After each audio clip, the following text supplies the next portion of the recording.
आज के इस बहुत ही खास दिन के लिए, इस विशेष आराधना के लिए जिसको हम और आप गुड फ्राइडे की आराधना कहते हैं, और हर साल ये दिन मेरी और आपकी जिंदगी में आता है और ये दोपहर में लगभग 3 घंटे की आराधना सारे जगत में की जाती है। और ये विशेष आराधना इसलिए है क्योंकि इस समय में हम प्रभु यीशु क्रिस्त को बड़ी तकलीफ में, बड़ी पीड़ा में, बड़ी आजमाइश में उस क्रूस के ऊपर देखते हैं। और ये केवल एक दृश्य नहीं है, बल्कि उसके पीछे बहुत सारी बातें हैं, बहुत सारे शब्द हैं जो प्रभु यीशु मसीह ने उस क्रूस पर से बोले और जो मेरे और आपके आत्मिक उत्थान के लिए जरूरी है। इसके पहले कि हम उन 7 बाणियों पर जो प्रभु ने क्रूस पर से कहीं, हम उन पर जाएं, उन पर अपना मनन करें, विचार करें, थोड़े समय के लिए हम क्रूस की तरफ अपने ध्यान को लगाना चाहते हैं। क्रूस जो मेरे और आपके मसीह विश्वास का आधार है, एक प्रतीक है, एक चिन्ह है। इसके कुछ मायने मेरे और आपके जीवन में, इसका एक बहुत महत्वपूर्ण स्थान।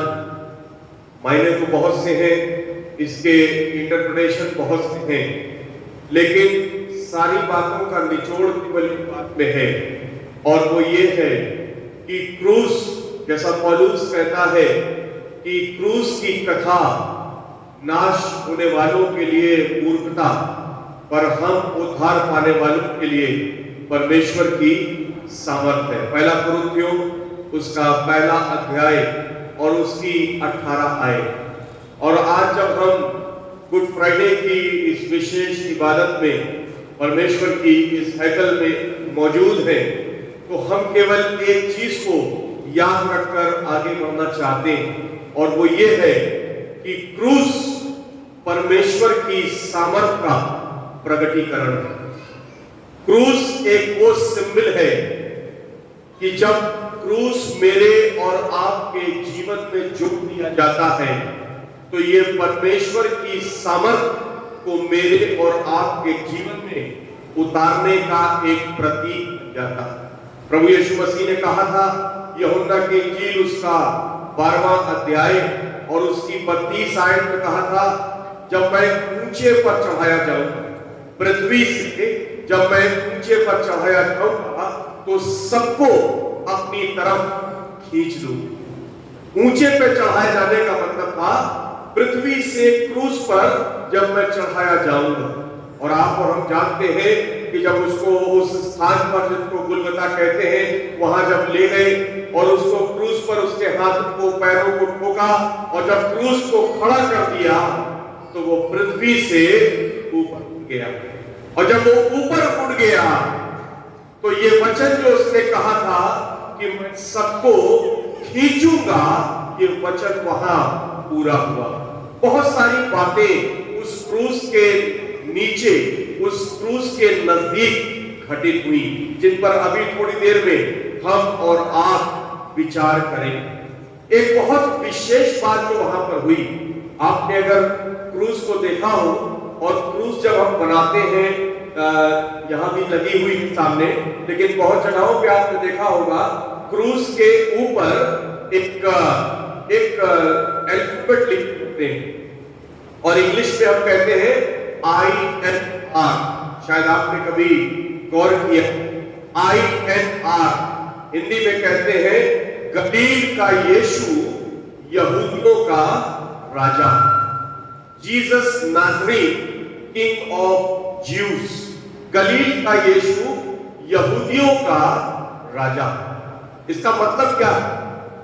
प्रभु यीशु मसीह जो गलील का रहने वाला था, गलील प्रदेश से आया और यहूदियों का राजा था। लेकिन ये बहुत महत्वपूर्ण बात इसलिए है, जब आज हम क्रूस की कथा का विवरण कर रहे हैं, उस पर अपना गौर कर रहे हैं, ध्यान कर रहे हैं, तो ये जो खास बात जो आज मेरे और आपके गौर देने की है, ये जो बात वहां लिखी गई, गलील का यीशु यहूदियों का राजा, ये किसने लिखी थी? ये किसने लिखी थी? ये उन रोमी सिपाहियों ने अर्थात प्रभु यीशु मसीह के दुश्मनों ने लिखी। ये लिखना किसको चाहिए था? ये उसके चेलों को लिखना चाहिए, लेकिन चेलों ने लिखा प्रभु यीशु मसीह के विरोधियों, प्रभु यीशु मसीह के दुश्मनों ने इसको लिखा गलील का यीशु यहूदियों का राजा। इसका मतलब यह है कि क्रूस की इतनी सामर्थ थी कि दुश्मन भी ये कहने पे विवश हो गए कि वो कौन है? वो गलील का यीशु है और यहूदियों का राजा। जब मैं क्रूस पर चढ़ाया जाऊंगा तो सबको अपनी तरफ खींचूंगा। ये सामर्थ है। जब वो क्रूस पर चढ़ाया गया तो बाइबल बताती है कि वहां पर बहुत सारी बातें घटित होने लगी, बड़ा कोलाहल हो गया। रोमी शासन के लोग, सिपाही और प्रधान याजक, शास्त्री, फरीसी, कुरनी, पिलातुस, हेरोदेस, वो ये सोच रहे थे कि उन्होंने कोई बहुत बड़ी फतह हासिल कर ली, तमाशा बना रहे थे, लेकिन वो इसके पीछे ये समझ नहीं पा रहे थे कि वो जाने या अनजाने में परमेश्वर की सामर्थ को और उस बड़ी गवाही को प्रकट कर रहे हैं। क्रूस जो है वो परमेश्वर की सामर्थ का प्रतीक। और जब हम क्रूस को लेकर अपने जीवन में आगे चलते हैं तो हम परमेश्वर की सामर्थ को अपने जीवन में दर्शाते हैं। दूसरी बात, क्रूस मेरे और आपके लिए इस बात का वायदा है कि जो कोई प्रभु यीशु मसीह के नाम से अंगीकार करेगा, अपने गुनाहों से तौबा करेगा और उस क्रूस के तले आएगा, वो अनंत जीवन का वासी बन जाएगा। जब तक प्रभु यीशु मसीह ने कहा था यदि कोई मेरे पीछे आना चाहे तो अपने आप का इनकार करे, अपना क्रूस उठाए और मेरे पीछे। अगर आज मैं और आप अपने आप को मसीह विश्वासी बोलते हैं तो क्रूस मेरे और आपके लिए महज एक आंखों से देखने का सिंबल नहीं, क्रूस आज मेरे और आपके लिए उठा के चलने का प्रतीक है। और क्रूस उठाने का मतलब है कि हमें परमेश्वर के लिए बहुत कुछ त्यागना, बहुत कुछ खोना और अपने आप को कष्टों में डालना, ये इन बातों के लिए तैयार रहना चाहिए। इसीलिए प्रभु ने कहा था हर कोई मेरा अनुयायी नहीं। गुड फ्राइडे की इबादत में आना ये एक अलग बात है, प्रभु यीशु मसीह को क्रूस पर देखना ये एक अलग बात, उसकी वाणियों को सुनना ये एक अलग बात, लेकिन उस क्रूस को उठाना, उसको अपने जीवन में लेना और वो अपना प्रतीक बनाकर चलना, ये सबसे बड़ी बात है। अगर आज मैं अपने जीवन में क्रूस को उठा के नहीं चलता तो मेरा संबंध अभी भी परमेश्वर से अधूरा। आज मैं अभी भी परमेश्वर से दूर हूं और क्रूस को वही उठा सकता है जो अपने आप का इनकार करना चाहे। इनकार करने का मतलब है अपने अहम को, अपनी आइडेंटिटी को खत्म करना। मैं कुछ नहीं हूं बल्कि परमेश्वर सब कुछ। इसीलिए पौलुस कहता है जो मसीह में है, दूसरा कुरिन्थियों का 5वां अध्याय और 17वीं आयत में, जो मसीह में है वो नई सृष्टि है, पुरानी बातें बीत गई, देखो सब।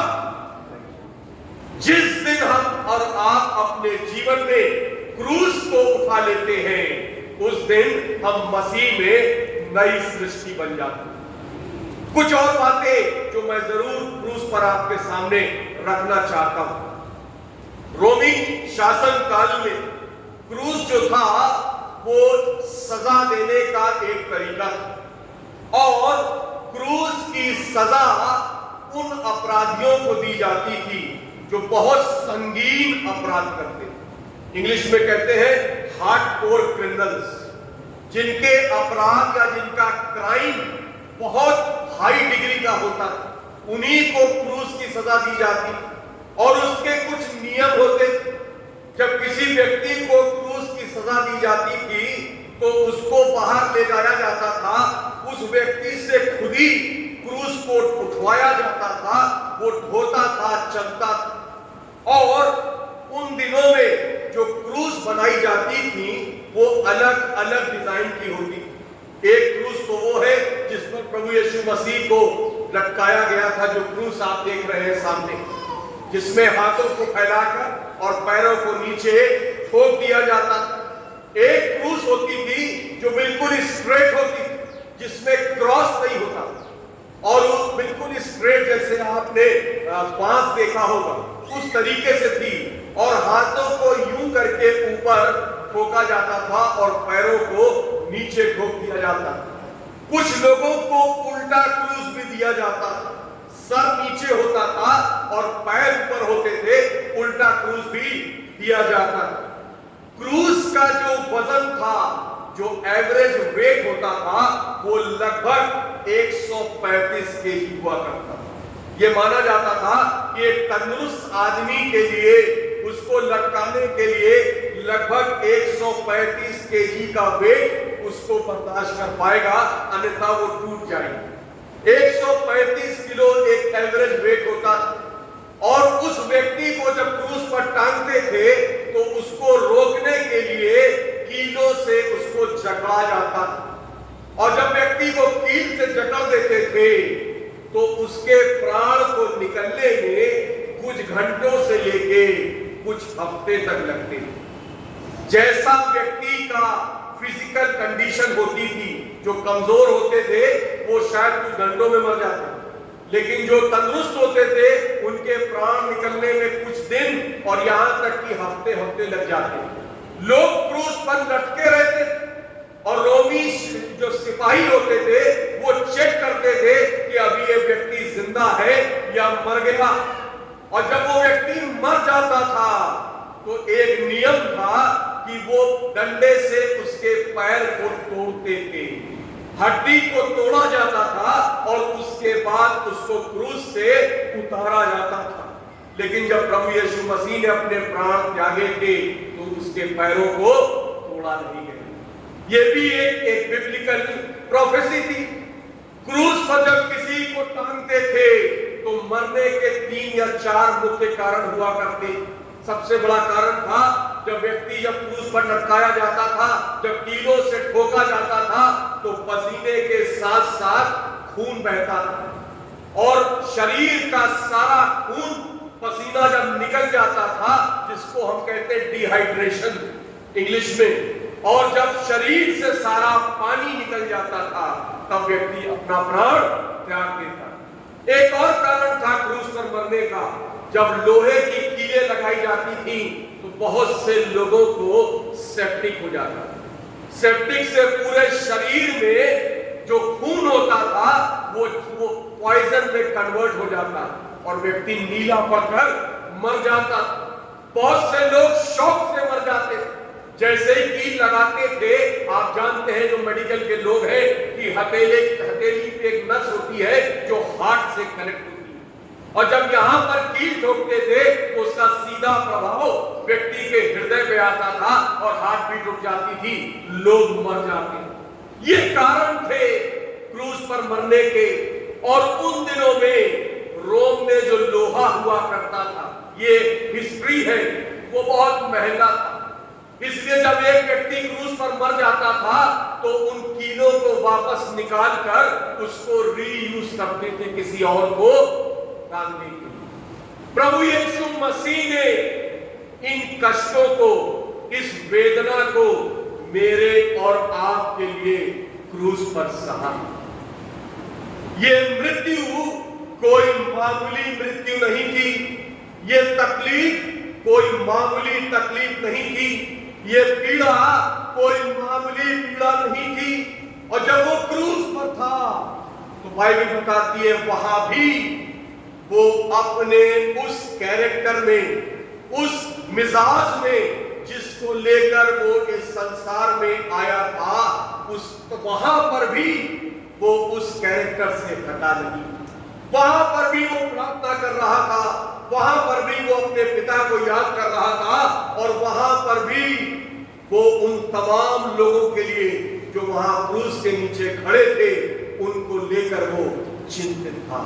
आज प्रभु मुझसे और आपसे चाहता है कि मैं और आप अपने जीवन में उस क्रूस को उठाकर चले, ताकि प्रभु यीशु मसीह का क्रूस पर कुर्बान होना मेरे और आपके जीवन के लिए आशीष का कारण होवे। परमेश्वर हम सबको इन वचनों से आशीष